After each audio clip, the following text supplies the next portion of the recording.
On this week's episode, football takes on UAB, women's volleyball hosts Georgia, and women's soccer takes the field against Mississippi State. This is Capital City Sports.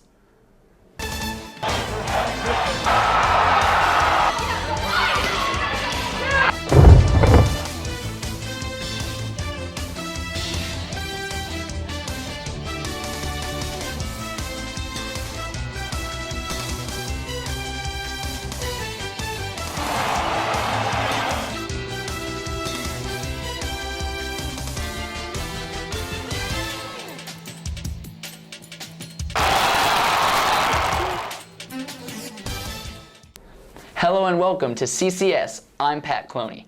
Carolina football hosted UAB at Williams-Brice Stadium this weekend. The Gamecocks look to build upon a stellar first week performance against ECU. Hunter Banks was there. Let's see how it went down. DJ Swearinger leading the Gamecocks onto the field of battle against the UAB Blazers. And UAB's opening drive, Ty Long nails a 33-yard field goal to put the Blazers up 3-0. But Swearinger puts the Gamecocks on the board as he grabs Jonathan Perry's fumble and goes 65 yards to the end zone to put the Gamecocks up 7-3. Then in the second quarter, Connor Shaw finds Ace Sanders on the lateral, and Ace does the rest, taking it in from 16 yards. Gamecocks up 14-3. But UAB responds with another Ty Long field goal. This one, from 46 yards out, 14-6. Shortly before halftime, Connor Shaw finds Bruce Ellington, who gets down to the 2-yard line. But a problem for the Gamecocks is Shaw is hurt on the play. He leaves the game, and Dylan Thompson comes in to replace him. And on the very next play, he hands it off to Lattimore, and Lattimore takes it in from there for his record-setting 34th career touchdown, breaking a record shared by George Rogers and Harold Green. And the Gamecocks go into halftime up 21-6.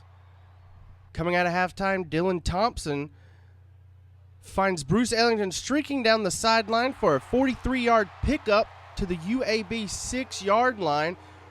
Fans erupt into the "Brew!" And then Thompson does the rest from there, goes in from 6 yards out, putting the Gamecocks up 28-6 at this point. Then, after forcing a turnover on downs, Thompson finds Demir Bird for a 94-yard touchdown reception, the fourth longest in school history. Bird, with his speed, puts the Gamecocks up 35-6.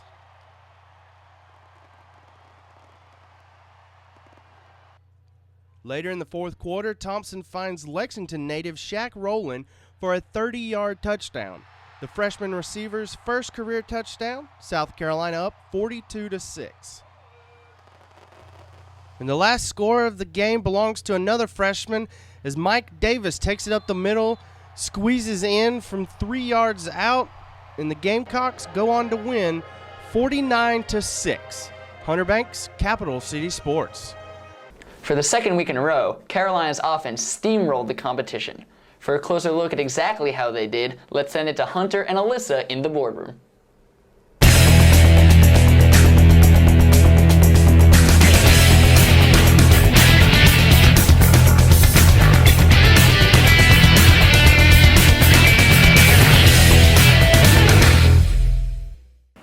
Hey everyone, welcome to this week's episode of Capital City Sports. My name is Alyssa Lang. Joining me is Hunter Banks. We're going to start by breaking down Gamecock football, of course. Let's start by looking at the offensive side of the ball, and we'll start by talking about Ace Sanders' first receiving touchdown of the season, thrown to him by Connor Shaw, which then was Connor Shaw's first touchdown throw of the season as well. Talk about that a little bit. Well, it was a beautiful pass, wasn't it? It was. A beautiful It play. was beautiful. It's good for them, for their confidence. Ace came in, was probably going to be a leader in the receiving corps. Well, that's kind of been passed to Bruce Ellington now, so it's good for him to build up his confidence, get a touchdown on the stat sheet, and it's good for Connor Shaw for the same reason. He's had a lot of haters talking about how he's only got one dimension, running, and it's good for him to, be able to have some ammo and say, all right, haters, what now? Right. Well, Connor Shaw was playing a pretty decent game until about the second quarter when he took a big hit, re-hurting his shoulder, forcing him to come out and having Dylan Thompson come into the game. What changed for the Gamecocks with the arrival of Dylan Thompson about halfway through? Their game plan changed. With Connor Shaw, it was more of a run-oriented offense, but when Thompson came in, they changed it to a pass-oriented offense. They showcased his arm. He's kind of known for his deep ball. He said after the game that was really a strength of his in high school, and he showed it. He hit several for deep balls. He hit Shaq Rowland for 30 yards for his first touchdown, and then they hit Demir Bird for the long touchdown of the night, the 94-yard touchdown. That was definitely a big play, beautiful throw. And although Dylan Thompson really was lobbing the ball down the field, someone who did have a big night was Marcus Lattimore, scoring his 34th career touchdown and taking the record as the most decorated touchdown scoring Gamecock in history. So that was big as well. Yes, he didn't have the best performance on the night. He only had, I think, 85 yards, which, as we all know, is below Marcus Lattimore's level. But it was a great game for him simply because he got that record. Right. He now has 34 career touchdowns, which passes George Rogers and Harold Green, who are both tied at 33. And as any respectable Gamecock knows, those two are legends, and Marcus Lattimore he's on his way. Right, definitely. Now, two other young players who seem to be on their way, Mike Davis and Shaq Rowland, both had their first career touchdowns of the night versus UAB. How big was that for them? It was big. It was huge. I like to consider them could-be legends. It was. Hopefully. It's big. Like I talked about with Ace Centers, it's big for confidence because these guys came in. They haven't been getting much playing time.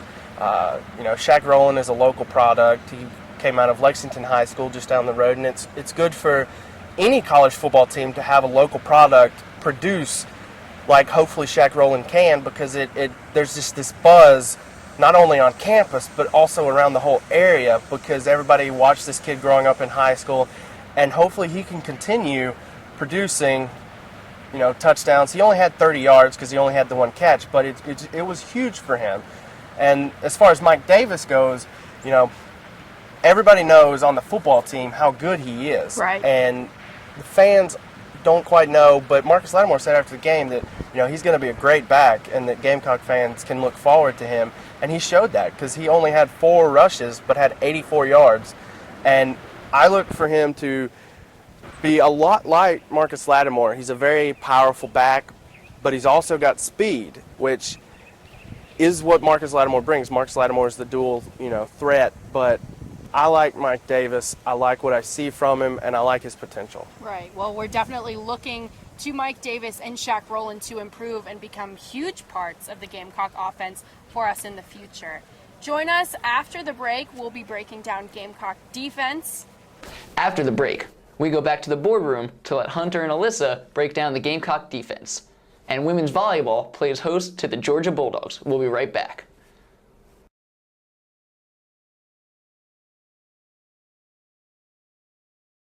Welcome back to the show. Defensive coordinator Lorenzo Ward had the Carolina defense firing on all cylinders this week. For a closer look at that, we send it to Hunter and Alyssa in the boardroom.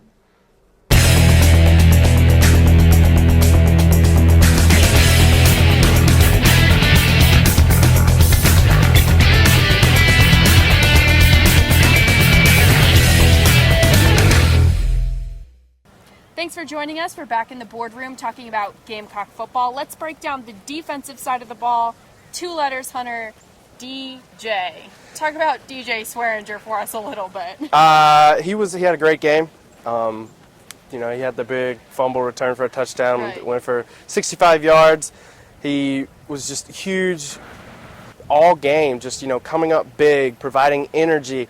And obviously it provided energy for the fans on his big hit Right. that eventually got him suspended for this week. I Do you don't think he should have been suspended for that hit? No, of course not. That's old school football. That's the way football is meant to be played. I do not understand why they suspend him, especially after Justice Cunningham got hit in the Vanderbilt game Right. almost identically, and the guy who hit him didn't get suspended, and maybe it's just me, but I'm not seeing the logic in this. Right. Now, the other big play from DJ, not the big hit, the fumble, everyone was kind of confused about what happened. It happened very quickly. Talk about how we know that that's a fumble and not a strip interception. Yeah, well, what happened was the quarterback, when he got the snap, he dropped back, and on his back motion with the football came out. He lost his grip. Right. Well, that is by definition a fumble. Right. If he had been in his forward motion, it would have been an interception. But since he was on his back motion when he lost it, it's a fumble. No doubt, a big play. For Yes, the so it was a Gamecocks. huge play. Right. And it was a horrible play for UAB. And after that, because UAB was up. Right. And after that, it just kind of fell apart for them. Yeah, it was kind of something that the Gamecock defense at least really rallied around. But someone else that helped the Gamecock defense kind of stay strong was Shaq Wilson had a big game. So Yes. he's a big leader for the Gamecocks. What kind of things did he do to help fuel the defense? Well, like you said, he's a big leader. He's the middle linebacker, which is the quarterback of the defense. And everything kind of channels through him. And for him to have a big game with 8 tackles the way he did, it's huge for the defense in general. And it really showed because they were running on all cylinders. Right. Another person who had a very big game was Jadeveon Clowney. 7 tackles, which was the most he had had since ECU from 2011, not this season. Talk about what kind of impact Jadeveon Clowney had on this past weekend's game. Once again, this will be my 3rd straight time saying he had a huge impact. We had a lot of impact players, Yeah. but 7 tackles, 3.5 tackles for loss, and 2 sacks. That's huge, and that's the kind of numbers we've expected from him every game. We the past couple weeks have been hating on him a little bit, but rightfully so because Right. you haven't seen him much. He but finally showed up. he showed up, and he showed up in a big way. So hopefully this will get his confidence back up. Actually, I doubt he lacked any confidence, but hopefully this will just be the start of good things to come for him and for Gamecock fans, because when Clowney's on, offenses really don't have a chance. Right. Well, that'll do it for us talking about Gamecock defense. Join us after the break where we will preview the Missouri game upcoming this Saturday at Williams-Brice Stadium. Women's volleyball played host to the Georgia Bulldogs Friday night at the Volleyball Center. I was there and saw a thrilling match. Let's take a look at the highlight. Gamecock volleyball played a home match on Friday night against the Georgia Bulldogs. Carolina hoped to continue its winning ways to start the season off. The Gamecocks get off to a nice start with the kill by Kara Howley, and then another one by Bethany Thomas. The Bulldogs fight back though. Here it's Brittany Northcutt with the point, and then Lauren Technip gets her shot to fall as well. Then it's Tiara Lowe with the serve that drops on Carolina's side for the ace. But here comes Carolina again. It's Juliet Thavinen with the smash to start the rally. Then it's Kara Howley with another huge shot to tie the score late in the set. Later, this serve by Georgia goes long, setting up a set point for the Gamecocks, and they take advantage as they get the block to end it. Carolina goes into the break with a 1-0 advantage. Second set now. USC starts strong again with a kill by Christina Vereb. Georgia retaliates with the hard shot by Brianna Baer. Then it's Allison Summers with the serve that just stays in for a Bulldog ace. But serving on the next point, Summers puts the ball right into the net, and that's all Carolina would need. After a long rally, it's Bethany Thomas who gets the shot to fall for the Gamecock point. Then later, it's Thomas again with the rally-killing shot. Set point now, it's Kara Howley again coming up with the clutch kill. USC up 2-0, and they would not look back. Third set, here's Juliet Thavinen with the monster kill. She scored the first 3 points of the set. Then it's Howley once again, always big, with the point. Again, guess who? Another slam onto the Georgia side. Then Howley with the serve. She gets the Bulldog miss hit and is credited with an ace. Later, Juliet Thavinen hits the little drop shot right into the heart of the Georgia line. 1 point left, as Cocky tells the crowd. And Carolina ends the match with the shot by Howley. Gamecocks win this one easily, 3-0. From the Volleyball Center, I'm Pat Cloney, Capital City Sports.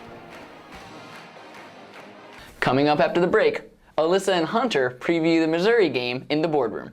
And we head out to Stone Stadium, where women's soccer battles Mississippi State. This is Capital City Sports. Stay with us.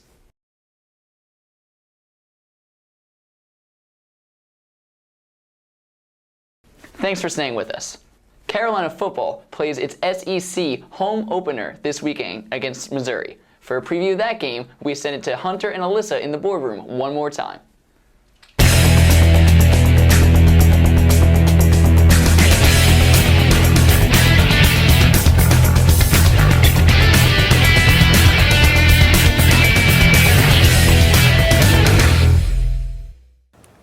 Thanks for joining us. We're back in the boardroom, ready to break down this weekend's game for the Gamecocks versus the Missouri Tigers. New to the SEC, making this a pretty big game for the Gamecocks. Yep. 3:30 at Williams-Brice. On CBS. On CBS. It's the game of the week. Hunter, what do I need to know about the Missouri Tigers? You need to know that they have a quarterback who's banged up just like we do. James Franklin. He's nursing an elbow injury. He's a good quarterback. You know, he threw for 269 yards and rushed for 65 against Georgia in the loss. But he's got that elbow injury, so he didn't play against Arizona State because he wouldn't get a cortisone shot, a painkiller shot, which I don't understand why he wouldn't do that. But hey, he's got a right to make that decision. So they'll be coming in with a banged-up quarterback. We'll be coming in with a banged-up quarterback. So it could potentially be battle of the backups. It could be. It could turn into a battle of the backups. And if it does, I think we would come out because we all know how capable Dylan Thompson is.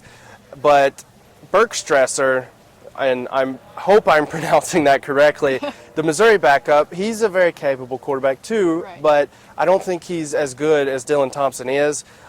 He led them against Arizona State. They won 24-20.